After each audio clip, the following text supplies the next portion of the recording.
கடகராசிக்காரர்கள் ஏன்டா கடகராசியில் பிறந்திருக்கோன்னு நினைக்கிற அளவுக்கு நிறைய விஷயங்கள்ல அன்பு வச்சு வச்சு நிறைய ஏமாந்து போயிருக்காங்க அப்படின்னு சொல்றாங்க. ஸோ அவங்களுடைய திருமண வாழ்க்கை எப்படி இருக்கும்? நிறைய கடகராசி என்பவர்களுக்கு பார்த்தீங்கன்னா கிட்டத்தட்ட ஒரு 60% ஏமாற்றத்தை கொடுத்தது அப்படிங்கிறத நம்ம ரியலாகவே பார்ப்போம். ஏன்னா இந்த கடகராசி அதிபதி யார் பார்த்தீங்கன்னா சந்திரன். சந்திரன் குரு ஒரு ராசியில இயங்குது அப்படின்னா இந்த காதல் அப்படின்னு ஒரு விஷயமோ அல்லது கல்யாணம் அப்படிங்கிற விஷயம் ரெண்டுமே பார்த்தீங்கன்னா இவங்களுக்கு கிட்டத்தட்ட ஒரு 60-70% இவங்களுடைய லைஃப் ஸ்டைலில் வார்த்தைகள் அதிகமாக உபயோகப்படுத்துவாங்க. கல்யாணம் நம்ம விஜயகாந்த் சார் ஒரு பாட்டு பாடுவார், 3 முடிச்சாலா முட்டாளானே கேளு கேளு தம்பி அப்படின்னு ஒரு பாட்டு பாடுவார். ஸோ இந்த பாட்டு கடகராசிக்காரர்கள் எந்தெந்த ராசிக்காரர்களை திருமணம் செஞ்சுக்கிட்டா லைஃப் நல்லா இருக்கும்? துலாம் ராசிக்கும் கடகராசிக்கும் ஒரு இணை புரியாத ஒரு அன்பு உண்டு, புரிதலுடன் இருக்கக்கூடிய வாய்ப்பு. ஸோ அதுக்கடுத்து பார்த்தீங்கன்னா விருச்சிக ராசிக்காரங்கிட்ட கொஞ்சம் என்னென்னா, அதாவது முழுசாக மனசை ஒப்படைச்சிடக்கூடாது. கொஞ்சம் தன்னுடைய திருமண வாழ்க்கை சிறப்பாக இருக்கணும், மகிழ்ச்சிகரமாக இருக்கணும்னா நம்மளுடைய மகாலட்சுமி வழிபாடு செய்யும்போது சூப்பராகும். மகாலட்சுமி தாயை அனுஷ நட்சத்திரம் வரும் நாளில்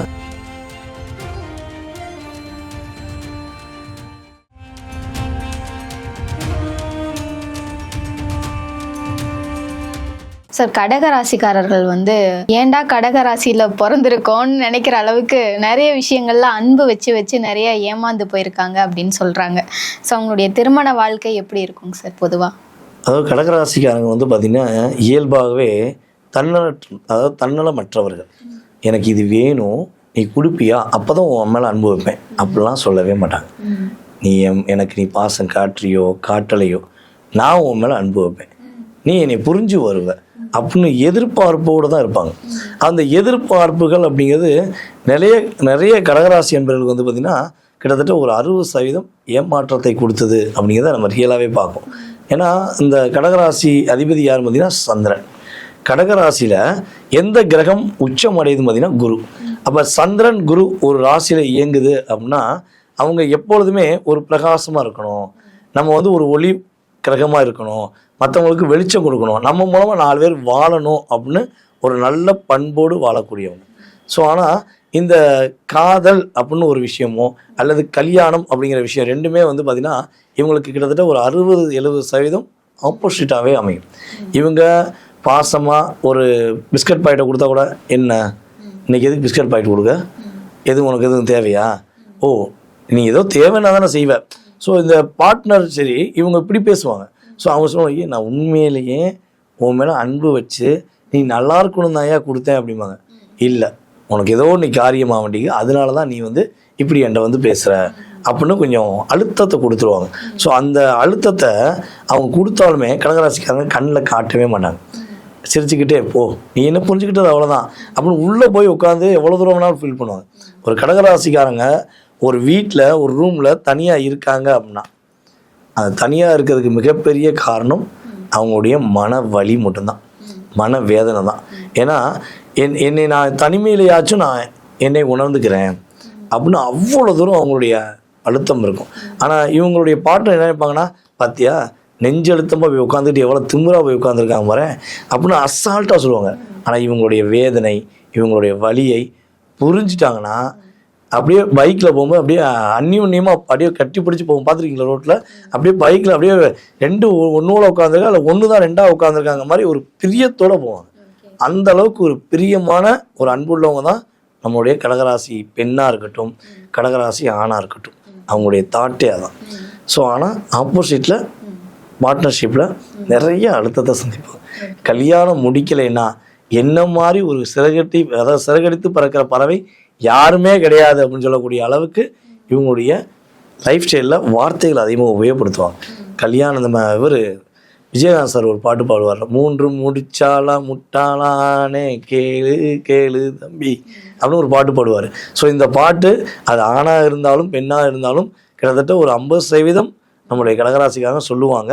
ஸோ மேபி சொல்லலை, நான் ரொம்ப சூப்பராக இருக்கேன்னு சில பேர் கமெண்ட்ஸ் கொடுக்காங்கன்னா இவங்களுடைய லக்னமும் அவங்களுடைய லக்னாதிபதியும் ஒற்றுமையாக இருந்தாங்க, ஒரு 1-5-9 இருந்தாங்கன்னா இவங்களுடைய சதவீதம் குறைவாக இருக்கும். ஆனால் இருந்தாலும் ஒரு 20 அவங்கள அதை டச் பண்ணிட்டு தான் போகும், ஒரு அழுத்தத்தை கொடுத்து தான் போகும்னு சொல்லலாம். அதிலும் நம்ம கடகராசிக்காரங்க காதல் அப்படின்னு வரும்போது குறைந்தது 2 காதலை கடந்து வந்திருப்பாங்க. நான் ரொம்ப விரும்பினேன், என்னை ஏமாத்திட்டான். 2வது விரும்பினேன், என்னை கேட்ச் பண்ணான் அப்படின்னு சொல்லக்கூடிய அளவுக்கு தான் இவங்களுடைய லவ்வர் லைஃப், காதல் லைஃபு இருக்கக்கூடிய சூழ்நிலை உண்டுங்கிறத நம்ம தெளிவாக சொல்லலாம். ஓகே சார், இப்போ கடக ராசிக்காரர்கள் எந்தெந்த ராசிக்காரர்களை திருமணம் செஞ்சுக்கிட்டா லைஃப் நல்லாயிருக்கும்? கடகராசிக்காரங்க பொதுவாகவே வந்து பார்த்திங்கன்னா நம்மளுடைய துலாம் ராசிக்காரங்களை திருமணம் முடிச்சா சூப்பராக இருக்கும். துலாம் ராசிக்கும் கடகராசிக்கும் ஒரு இணை புரியாத ஒரு அன்பு உண்டு, புரிதலுடன் இருக்கக்கூடிய வாய்ப்பு உண்டு. ஸோ அதுக்கடுத்து வந்து பார்த்திங்கன்னா மகர ராசிக்காரங்க டைரெக்டாக 7ஆம் இடமாக இருந்தாலும் சில நேரங்களில் என்ன பண்ணுவாங்கன்னா, சரி ஓகே, ஏன்னா இவங்க 2 பேருக்கும் ஒரு இயல்பான ஒரு மனநிலை உண்டு. நான் சிறு வயதுலேருந்தே கஷ்டப்பட்டேன், நான் உன்னை புரிஞ்சுக்கிறேன் சரியா அப்படின்னு மகர ராசிக்காரங்க சொல்லுவாங்க. கடகராசிக்காரங்க, நீ கஷ்டப்பட்டது நான் தெரிஞ்சனால தான் என் உன்னை விரும்பினேன் அப்படின்னு சொல்லக்கூடிய அளவுக்கு இவங்களுடைய புரிதல் இருக்கும். ஸோ அதுக்கடுத்து அப்படின்னு சொல்லி பார்த்தீங்கன்னா நம்முடைய மீனராசிக்காரங்களை நம்ம கடகராசிக்காரங்க காதலிச்சாலும் சரி அல்லது கல்யாணம் முடித்தாலும் சரி, லைஃப் ஒரு மிகப்பெரிய மாற்றத்தை கொடுக்கக்கூடிய ஒரு இணைபுரியா அன்பாக நீ இன்றி நான் இல்லை, நான் இன்றி நீ இல்லைன்னு ஒரு பாடல் பாடிக்கொண்டே வாழக்கூடிய ஒரு அன்பாக இருக்கக்கூடிய சூழ்நிலைகள் இயல்பாகவே உண்டு. அதுக்கடுத்து அப்படின்னு பார்த்தீங்கன்னா ஒரு சதவீதத்தில் எக்ஸ்ட்ரா கொஞ்சம் பார்த்துக்கலான்னா நம்முடைய ரிஷபராசிக்காரங்களை கடகராசிக்காரங்க நேசிக்க ஆரம்பிச்சிருவாங்க ஆட்டோமேட்டிக்காக. ஸோ அவங்க கூட பயணிக்கும் போது இவங்களுக்கு ஒரு மகிழ்ச்சி உண்டு. ஆட்டோமேட்டிக்காக இவங்க செலவழிக்கிறாங்களே அவங்க செலவழிப்பாங்க, ஒரு அன்பு காட்டக்கூடிய சூழ்நிலை உண்டு. ஓகே சார், இப்போ கடக ராசிக்காரர்கள் வந்து காதல் வலையில் நிறைய பேர் விழுந்திருப்பாங்க. ஸோ இந்தந்த ராசிக்காரர்களை காதல் செய்யலாம், இல்லை இவங்க கிட்ட எல்லாம் கவனமாக இருக்கணும்னா எந்தெந்த ராசிகள்? விருச்சிக ராசிக்காரங்கிட்ட கொஞ்சம் என்னென்னா, அதாவது முழுசாக மனசை ஒப்படைச்சிடக்கூடாது. கொஞ்சம் கேரிங்காக உறுதியாக இருக்காங்களா, அன்பை காட்டுறாங்களா, இல்லை நம்மளை லாக் பண்ணி கதவை பூட்டி உள்ளே வைக்க போகிறாங்களாங்கிறத கொஞ்சம் எப்படி ஒரு டோரை திறந்து எட்டி பார்த்துட்டு உள்ளே கம்மின்னு அப்படிம்போம்ல, ஸோ அதே மாதிரி எச்சரிக்கையாக கொண்டு போகக்கூடிய காலம். ஸோ அந்த காதலில் இவங்க போய் பட்டுன்னு போய் விழுந்துட்டாங்கன்னா ரிஷபராசிக்காரங்க கடக்குன்னு வாங்கி வச்சுக்கிறோங்க. ஏன்னா சந்திரன் அங்கே தான் என்ன பண்ணுறாரு, வலிமை இழக்கிறார். செவ்வாய் அதே போல் இங்கே தான் வலிமை இழக்கிறார். செவ்வாய் வந்து விருச்சிகராசிக்கு அதிபதி, அவர் கடகத்தில் தான் வலிமை இழக்கிறார். ஸோ இவங்க 2 பேரும் புரிதலோடு இருந்துட்டாங்கன்னா இவங்கள மாதிரி அன்பு கிடையாது. ஸோ 2 பேரும் ஆப்போசிட்டாக நின்றுட்டாங்கன்னா இவங்கள மாதிரி சண்டை போடுறவங்க யாருமே கிடையாது. இந்த ரோட்டில் நம்ம முன்னாடிலாம் பார்த்துக்கணும், சின்ன பிள்ளையில தெருவில் தண்ணி குழாய்க்கு சண்டை போடுவாங்க பார்த்தீங்களா, அதே மாதிரி நான் உன்னை அப்படின்னு பண்ணல, நான் இப்படி பண்ணலன்னு சொல்லி மாற்றி இவங்க கொடுத்ததை அவங்க கொடுத்ததை சொல்லி மாற்றி கருத்துக்கள் பரிமாறிக்கிடுவாங்க. ஸோ அதே இது 2 பேரும் பின்னி பிணையாமல் அன்பாக இருந்துட்டாங்கன்னா இவங்களை பிரிக்க நினச்சா கூட எவனாலே முடியாது, அந்தளவுக்கு சூப்பராக இருக்கும். ஸோ அதுக்கடுத்து அப்படிங்கும்போது காதல் அப்படிங்கும்போது நம்மளுடைய மகர ராசிக்காரங்களை லவ் பண்ணும்போது ஒரு இணைப்புரிய அன்பு இருக்கும். ஸோ அதுக்கடுத்து நம்ம வந்து பார்த்திங்கன்னா நம்மளுடைய ரிஷபராசி இவங்களெலாம் காதல் பண்ணாங்கன்னா சூப்பராக இருக்கும், அற்புதமாக இருக்கும். இப்போ கடகராசிக்காரர்கள் வந்து திருமண வாழ்க்கை நல்லபடியாக இருக்கணும்னா எந்த கடவுளை வழிபடலாம்? கடகராசி என்பவர்கள் வந்து பார்த்திங்கன்னா தன்னுடைய திருமண வாழ்க்கை சிறப்பாக இருக்கணும், மகிழ்ச்சிகரமாக இருக்கணும்னா நம்மளுடைய மகாலட்சுமி வழிபாடு செய்யும்போது சூப்பராக இருக்கும். மகாலட்சுமி தாயை வந்து அனுஷ நட்சத்திரம் வரும் நாளில் போய் மனசார கடகராசிக்காரங்க ஆணாக இருந்தாலும் சரி பெண்ணாக இருந்தாலும் சரி மனசார போய் தாமரைப்பூ வாங்கி கொடுத்து என்னுடைய கணவர் என்னை புரிஞ்சுக்கணும், என்னுடைய மனைவி என்னை புரிஞ்சுக்கணும்னு சொல்லி தொடர்ந்து 9 வாரங்கள் தாமரைப்பூ வாங்கி கொடுத்து மகாலட்சுமி பாதத்தை தொட்டு கொண்டு வந்தாங்கன்னா இவங்க, அதாவது பாதத்தை தொட்டு கும்பிட்னா விக்கிரத்தை தொட்டு நான் சொல்லலை, ஸோ மனசார தொட்டு கும்பிட்றதுன்னு சொல்லுவோம்ல, அப்படி மனம் விட்டு பேசி கும்பிட்டாங்கன்னா இவங்க லைஃப் பார்ட்னர்ஷிப்பில் எந்த ஒரு பிரச்சனை இருந்தாலும் சரி, நீ அதாவது என்ன வேண்டாம் அப்படின்னு ஒரு முடிவு எடுத்திருந்தாலும் வேணும் அப்படின்னு தேடி வரக்கூடிய இயக்கத்தை தாயார் பார்த்துக்குருவாங்க. அதே போல் கடகராசிக்காரங்க அம்மாவும் பார்த்துக்குருவாங்க. இவங்க லைஃப் சூப்பராக இருக்கும். அதாவது கடகராசியில் பூச நட்சத்திரக்காரங்களும் எடுத்துக்கிறோம். இந்த பூச நட்சத்திரம் அப்படிங்கும்போது வந்து பார்த்திங்கன்னா இறை அருள் பெற்ற நட்சத்திரம், சனி பகவானுடைய நட்சத்திரம். இவங்க வந்து பார்த்திங்கன்னா எப்பொழுதுமே இயல்பாகவே வந்து ஒரு அன்புக்கு கட்டுப்பட்டு நடப்பாங்க. ஒரு தவறு அப்படின்னா சுட்டி காட்டக்கூடிய நபர்கள். அதாவது நீ மற்றவங்களை கஷ்டப்படுத்தினா நான் ஏற்றுக்கிருவேன் அப்படிலாம் கிடையாது. நீ தப்பு பண்ணுற, ஒன்று நீ திருத்திக்கோ அப்படின்னு வெளிப்படையாக சொல்லிடுவாங்க. இவங்களுடைய இயல்பான குணமே அதான், வெளிப்படையாக பேசக்கூடிய விஷயம்.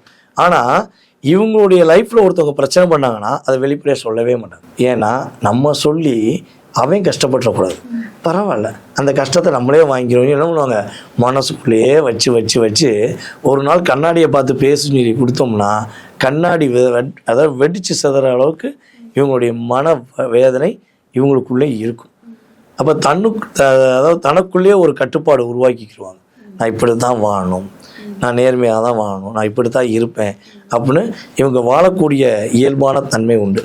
ஸோ அதை தாண்டி இவங்க வந்தாங்கன்னா இவங்கள மாதிரி ஒரு மிகப்பெரிய ஒரு ஒளி கிடக்கக்கூடிய நட்சத்திரம் வேறு யாருமே கிடையாது. நிச்சயமாங்க சார். இப்போ மதிப்பெண்கள் அடிப்படையில் திருமண வாழ்க்கைக்கு எத்தனை சதவிகிதம் கொடுக்கலாம்? கடகராசி என்பவர்களுக்கு நம்மளுடைய அதாவது பொதுவாக ராசியின் அடிப்படையில் நம்ம திருமண வாழ்க்கையை நிர்ணயம் பண்ணும்போது வந்து பார்த்திங்கன்னா குறைஞ்சது 55% கொடுக்கலாம். கடகராசிக்கு திருமண வாழ்க்கை சார்ந்த விஷயங்கள் எப்படி இருக்கும் அப்படின்ற பலன்களை சொல்லியிருக்கீங்க. நன்றி. நன்றி அம்மா.